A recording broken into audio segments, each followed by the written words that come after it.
Mete o nervo periférico, a pessoa perde a sensibilidade. Então ela pode se lesionar e isso levar à deformidade. É possível pegar hanseníase de um animal. É fake. Você só pode pegar hanseníase de uma outra pessoa que não esteja em tratamento. A partir do momento que a pessoa inicia o tratamento, ela já não tem mais a capacidade de transmitir a doença para outra pessoa. A aglomeração de pessoas facilita a transmissão da hanseníase. É fato. Por exemplo, casas pequenas, com poucos cômodos, com muitas pessoas, com pouca ventilação, isso sim favorece a transmissão da doença. As sequelas podem ser evitadas pelo diagnóstico precoce e o tratamento está disponível pelo SUS. Ao suspeitar de sintomas como manchas vermelhas e brancas, caroços na pele, falta de pelos nas sobrancelhas, nariz entupido e dormência nas mãos e pés, é preciso procurar a unidade de saúde mais próxima ou um dermatologista. Agência Rádio Web de São Paulo, Joyce Kopstein. Tá na hora entra no ar de segunda a quinta ao meio-dia, na hora do seu almoço. E em cada dia, um menu diferente para você saborear ouvindo.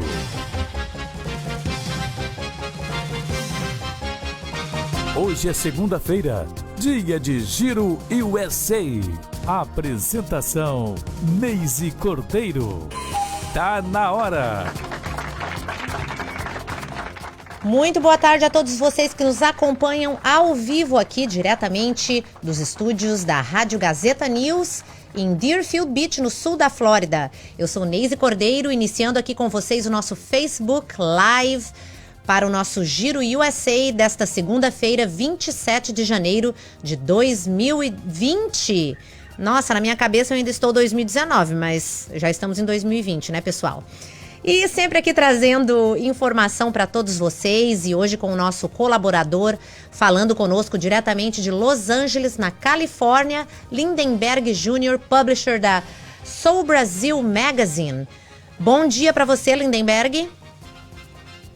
Bom dia para mim por aqui, que já são 10h05, 10h10 da manhã, mas boa tarde para vocês por aí na Costa Leste, né? Muito obrigada, Lindenberg. Um abraço para você. Mas antes de iniciarmos o nosso Giro USA, queremos dizer que o Tá Na Hora é apresentado pelo Latinos Meat Market, o supermercado da família latina, onde você encontra todos os produtos do Brasil, Peru, Colômbia, México, América Central e esses produtos deliciosos, né, que fazem parte aí da mesa da família latina e da família brasileira aqui no sul da Flórida.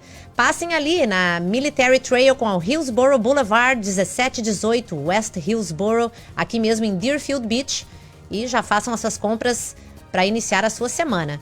E nós regressamos aqui com o Lindenberg falando para nós mais detalhes sobre esta tragédia que aconteceu ontem, né, no domingo pela manhã, a morte de Kobe Bryant, né, Lindenberg? Como estão os espíritos aí dos fãs, do pessoal aí na Califórnia?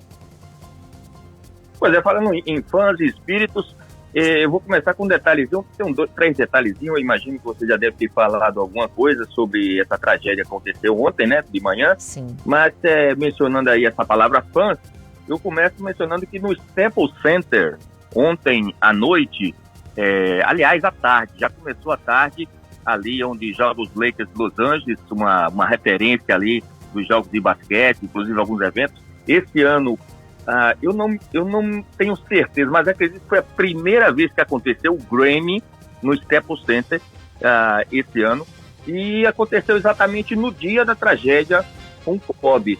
Exatamente. De tarde já havia bastante fãs ali na frente do Staples Center, não podiam entrar, vamos dizer assim, na área, que tem uma área muito grande, de ter uma estátua de Michael Jordan, não é do outro jogador que é referência, me esqueço o nome agora, que é referência do Lakers, que hoje em dia é um dos diretores, para me fugir na memória aqui o nome, Magic Johnson. Então, nessa área estava bloqueado, é um pátio enorme que tem na frente do Staples Center, em consequência do Grêmio, né? Uhum. Então tinha muita polícia e tal, os fãs não puderam entrar nessa área e ficou ali por fora Inclusive, a polícia, mais policiais tiveram que chegar, porque o tráfego estava congestionadíssimo, em consequência já do Grêmio, Sim. em consequência dos fãs aparecerem, ficou assim um tráfego caótico e precisou de reforço policial. Ali se prognostica que vai haver uma homenagem por esses dias oficial do Lakers e, obviamente, claro, foi um ponto de encontro dos fãs, que é bastante adorado, no caso, o Kobe, pela sua simpatia, por ter sempre um cara muito cordial com os fãs, sempre muito bem educado. Muito ético também, né? Muito profissional. Muito ético. Concentrado exatamente. em sua profissão como jogador de basquetebol e também muito prolífico, né? Com muitas campanhas de ajuda às pessoas, estimulando o esporte, né, Lindenberg? Sem dúvida. Também, então, ele adquiriu muito carinho também pela grande massa da população mexicana, né? Ou então de sangue latino-mexicano, porque ele foi casado com uma mexicana e as filhas têm nacionalidade dupla, né, de mexicana e americana. Então, teve, além de ter muitos mexicanos que seguem o Lakers de Los Angeles aqui, também tinha esse canal que linkava ele com a comunidade mexicana, que aqui, como você deve saber, é muito, muito influente, muito forte. Exatamente. E outro detalhe aqui que eu vou dar, e que eu soube ontem à noite, que eu assisti bastante TV por aqui, as TVs locais não falavam mais nada a não ser isso. Eu fiquei atento às informações de diferentes canais de televisão, não só as redes grandes, CBS, ABC, NBC e Fox, mas os canais locais, como o canal 5 KTLA. Um detalhe que eu cheguei à conclusão é o seguinte: eu mesmo estava caminhando com minha esposa no sábado, no final de tarde, e existia muita neblina. Sim. Inclusive, já tinha muito tempo aqui em Los Angeles que não havia neblina. Eu não me lembro, principalmente aqui no lado da zona oeste da cidade, mais próximo da praia, mais próximo de Venice, onde eu moro. Geralmente tem neblina, mas já fazia muito tempo, meses, que a gente não via neblina. No sábado à tarde, eu comentei que eu costumo caminhar ou no começo da manhã ou no fim da tarde. Neblina, estava comentando com a Magali, e no domingo de manhã, o helicóptero sai de Laguna Beach, onde eles estavam morando, eles estavam residindo, até a cidade de Thousand Oaks, que é passando por ali, passando Los Angeles, no sentido de Oxnard, Thousand Oaks está ali no meio. Ele tinha aberto um centro de treinamento esportivo, né? E inclusive a filha dele treinava lá nesse centro esportivo. Então, o helicóptero sai de Laguna Beach, no sentido de Thousand Oaks, né? E, inclusive, era uma rota que ele fazia costumeiramente, porque a menina ia treinar lá 4, 5 vezes por semana. Inclusive foi declaração dele um tempo atrás. Sim. Eu acho que é o LA Times, ele mencionando o desejo dele de ser treinador da filha mais na frente.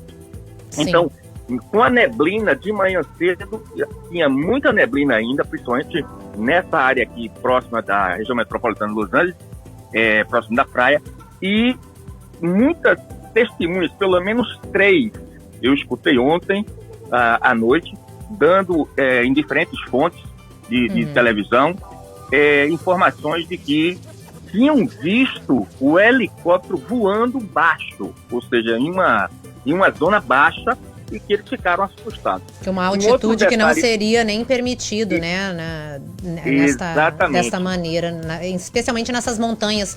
Que uma curiosidade, Lindenberg, que eu também, de acordo com fontes da CNN, Univision, eles estavam aguardando autorização para se transladarem de Glendale, porque eles fizeram o trajeto de Orange County, que é ao sul, foram até Glendale e depois estavam aguardando autorização para ir até Thousand Oaks. Então é um trajeto um pouquinho fora do trajeto, é uma linha reta, né, que seria de Orange County até Thousand Oaks, que são ambos perto da costa, né? E Glendale é um pouquinho mais inland, mais adentro da terra. Então, que é algo meio unusual, o trajeto, né? Não é muito usual. O trajeto que você está falando tá certo. Você que conhece Los Angeles bem, Sim. O trajeto, se você sai de Laguna Beach no sentido de Thousand Oaks, que está próximo também do litoral, Exato. é uma reta, né? Você vem por uma reta como se fosse beirando a costa. Isso. No caso que você mencionou, em Glendale, eles teriam que fazer pela rota. Eles teriam que fazer como se fosse um triângulo, não, mas um L, né? Exatamente. Ele vai até Glendale, que é mais ao centro, perto de Los Angeles, para depois ele fazer a outra rota. É um L, né? Na Exato. realidade é um L, né? E eu também... Ele sai de... Sim. Continua. E esse detalhe aí, eu acredito, porque isso aí eu posso juntar, o que você está me falando, eu posso juntar com o fato do seguinte... a torre de controle, porque em Burbank, talvez seja por isso. O aeroporto, em Burbank exato. Existe o aeroporto, exatamente, que está próximo de Glendale. Uhum. E tem também o aeroporto de Van Nuys. Então, como o tempo não estava muito propício, estava muita neblina e as torres de controle sabiam, então por isso que houve a recomendação dele fazer esse trajeto diferente, porque ele estaria sob a proteção ali do radar, tá informando e tal, a torre de controle. E você também sabe, né, Lindenberg, pela nossa experiência, eu que já morei na Califórnia, quando há neblina, até na freeway, eu lembro dirigindo ali na freeway na freeway 10, perto de Santa Mônica, neblina, visibilidade zero, até na freeway, pra pessoa se dirigir, né? Da praia até a zona de downtown Los Angeles. Então, bem perigosa a visibilidade. Não temos muita visibilidade quando ocorre isso, né? Que são raros os momentos, mas ocorrem muitas vezes aí dessa neblina baixar totalmente naquela área. Realmente muito perigoso. E um detalhe aqui também sobre isso é que a própria torre de controle, minutos antes da colisão, né, do helicóptero cair, a torre de controle de Van Nuys avisou, tem gravação, que eles avisam que avisam ao piloto que o helicóptero está saindo fora do safe zone, da linha onde eles estavam perdendo o controle e que eles não podiam estar informando o piloto. Isso acontece alguns minutos antes do helicóptero cair. Quer dizer, ele estava, a neblina era muito grande, não sei se não tenho muita certeza se o piloto era um piloto muito experiente, mas o fato é que a neblina, em parte, causou acidente. O problema também dele o piloto ter saído da zona onde ele podia receber informações da torre de controle de Van Nuys, e aí você vê que quando na gravação aparece a torre de controle de Van Nuys informando: por favor, entre na zona novamente de controle, você está já saindo, já tinha saído, quando logo em seguida o helicóptero cai. Sim. Passando adiante para um detalhe final, aqui, sobre esse tema, um dia antes, um fato curioso, pelo histórico, vou começar assim, pelo histórico, o Kobe era considerado o terceiro maior encestador da história da NBA, né? Sim. Do basquete. Somente tinham dois mais na frente, dois, um primeiro e um segundo na frente dele, que são veteranos bem antigos lá de trás, em outras décadas passadas. Ele era o terceiro na época mais atual, e no dia anterior, o Los Angeles Lakers joga com o 76 da Filadélfia. Exatamente. E o LeBron James, né, faz 29 pontos. Com esses 29 pontos do LeBron, o LeBron passa a ser o terceiro. Ultrapassa o Kobe Bryant. Ultrapassa o Kobe, né, e o Kobe fica em quarto. E no dia seguinte, pela manhã cedo, que ele sai de Laguna Beach muito cedo, né, para ir para o treinamento com a filha. Ele Sim. sai, se eu não me engano, 7h30, 7h40 por aí. E pouco antes, logo cedinho, ele passa uma mensagem pro LeBron, dando os parabéns, né? Os parabéns e tal, né? Exatamente. Vamos seguir em frente, forward e tal. E interessante, e logo em seguida acontece isso. O LeBron, como o Shaquille O'Neal e e outros jogadores muito famosos, celebridades que jogaram com ele, ficaram transtornados, principalmente o LeBron, que recebe uma mensagem dele minutos antes, né? Sim. Incrível. Incrível, e além disso, Kobe Bryant nasceu na Filadélfia, né? Quer dizer, na Pensilvânia, neste estado onde LeBron James acabou quebrando o recorde contra o time de Kobe Bryant, né? Os Lakers de Los Angeles. Então, ironias do destino. Na história também, né? Ironias do destino. Ironias do destino. Bem, Exatamente. E além de Kobe Bryant e sua filha, né, Diana, que faleceram nesse trágico acidente, outras pessoas, né, nós estamos aí orando pelas almas dessas pessoas, não só de Kobe e Diana, mas também pelos outros que faleceram neste trágico acidente. Então, estamos com todos vocês aí, né, e que descansem em paz. Que descansem em paz, exatamente. Também tinha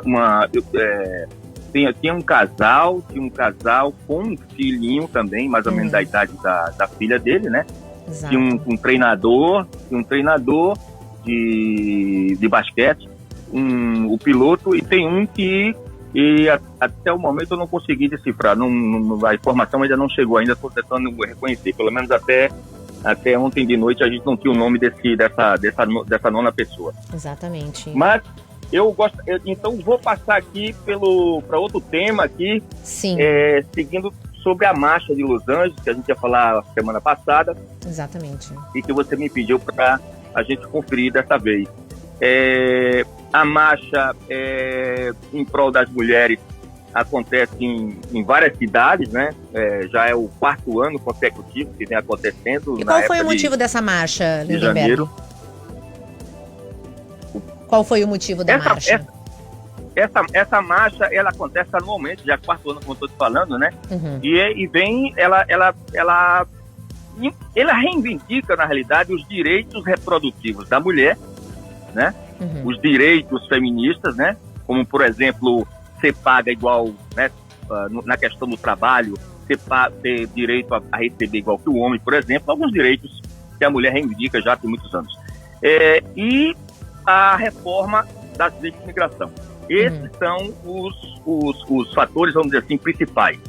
Fora isso, tem coisas secundárias, como por exemplo, a questão da justiça social e a sustentabilidade do planeta. Mas o carro-chefe número 1 é a questão particularmente da mulher, que é o direito reprodutivo, dela ter, não ter, a questão do aborto, a questão como eu falei, do direito de ganhar igual ao homem. Você sabe que ainda existe isso, né? Desigualdade salarial entre mulheres e homens, tudo isso, né? Exatamente. Inclusive teve pessoas, eu também pegou algumas informações aqui, teve pessoas, por exemplo, que mencionam sobre esses dois temas. Teve uma, por exemplo, que menciona uma ginecologista, né, e obstetra aqui de Beverly Hills, muito bem, uma médica, pessoa, vamos dizer assim, que atende muita gente rica, celebridade, a Jennifer Lane, que é uma americana chinesa. Ela declarou, por exemplo, ao Los Angeles Times, eu li aqui, anotei, ela ficou até consternada, né? Com o número, porque o número que aconteceu aqui em Los Angeles, da marcha, foi um pouco reduzido em relação ao ano passado. E ela menciona que ela ficou assim um pouco consternada com um número reduzido, que a tendência seria aumentar, né? Especialmente durante um ano que ela fala assim, mas eu fiquei assim preocupada, porque não preocupada, mas ela ficou assim um pouco surpresa. Sim. Pelo número reduzido de pessoas, né, que participaram dessa vez. Em consequência desse ano, é um ano prévio às eleições presidenciais, né? Então se acreditava que era muito importante as pessoas estarem lá. Porém, apesar do número menor, né, o espírito era completamente fervoroso, né? O número foi menor, mas não em espírito. Milhares de manifestantes, os organizadores calculam que tenham sido 1 milhão de pessoas. O ano passado o cálculo era de 1,2 milhão, que foram ao centro de Los Angeles. nesse dia 18 de janeiro, foi a data, no sábado. Houve em outras cidades, como, por exemplo, Washington, D.C., Nova York, Chicago, também houve essas marchas. As pessoas se encontraram no Pershing Square, vocês devem conhecer, aqui perto do City Hall, e caminharam para a frente da prefeitura, onde houve um programa de 2 horas, que incluiu palestrantes e celebridades, entre eles Maxine Waters, Karen Bass, o prefeito Eric Garcetti de Los Angeles, a esposa do governador da Califórnia, também esteve lá. Então, houve bastante movimentação. E tudo aconteceu logo no começo, às 9h30 da manhã, e se estendeu até quase 2 horas da tarde. Isso eu vou também lembrar aqui algo interessante, que algumas pessoas se vestiram, por exemplo, algumas mulheres, um grupo muito grande, se vestiram como se estivessem no começo do século XXI, né? No começo do século XX, aliás. Ainda ali, a gente está falando de 1920, 1930, Sim. Naquelas décadas, muita gente, assim, centenas de pessoas se organizaram, se vestiram para comemorar o 100º aniversário da adoção da 19ª emenda à Constituição, que dava às mulheres o direito de votar. O direito ao voto. Então, lá atrás, quer dizer, se vestiram, né, conforme aquela época, em comemoração dessa emenda de Constituição, que foi a 100ª, e que, repito, dava direito aos direitos da mulher. Muito interessante. Essa marcha... manifestação e com essa, por exemplo, simbólica, né, representação, vestindo roupas daquela época. Muito, muito interessante. Você vê que tem uma minha... eu estava perguntando do porquê. Por exemplo, tem uma menina também, uma menina americana latina, né? Dessas, como muitos brasileiros chegam aqui e têm seus filhos nascidos aqui no solo americano. Uma menina que mexicana, nascida aqui, mas de pais mexicanos, pai e mãe, inclusive ainda hoje ilegais, Julissa Ayala, é o nome da menina. Ela foi a primeira vez que ela esteve presente. Ela declarou também ao LA Times que era a primeira vez que ela estava indo, ela estava muito motivada, mas o fato número 1, tanto dela, tinha um grupo enorme de uma high school de Inglewood, várias meninas, colegas dela da escola de Inglewood, que estavam indo particularmente à marcha para mostrar, estavam com muitos cartazes, que eu vi algumas publicações, em relação ao que eu te falei, sobre o direito da mulher ser paga o equal work para todo mundo, né? Quer dizer, direitos iguais para todo mundo, achando que aquilo ali é ridículo, que que elas tinham que mudar. E aquela marcha era um excelente canal para conscientizar as pessoas e os políticos sobre essa questão. Esperamos que manifestações como essas possam fazer uma diferença, né, para as mulheres que estão aí na área de trabalho e que também querem ser as pessoas que possam decidir o que fazer com seu corpo, o que utilizar, que tipo de métodos elas podem utilizar, né?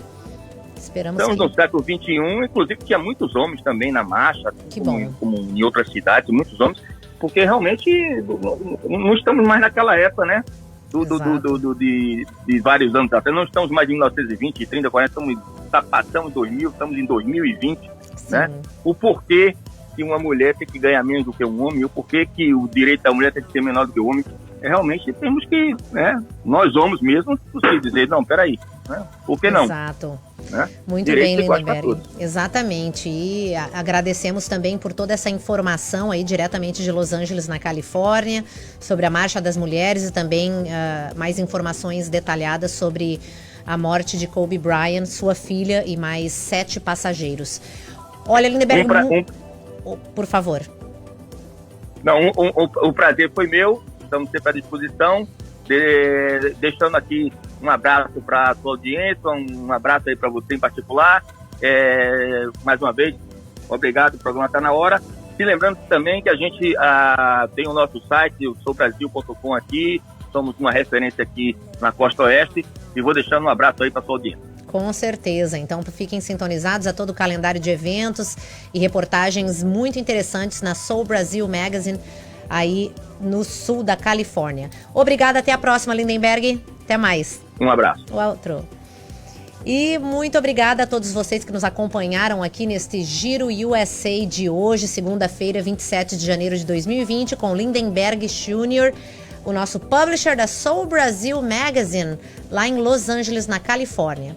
Obrigada pela sintonia e a gente se vê no próximo Giro USA, na próxima segunda-feira. Tchau, tchau!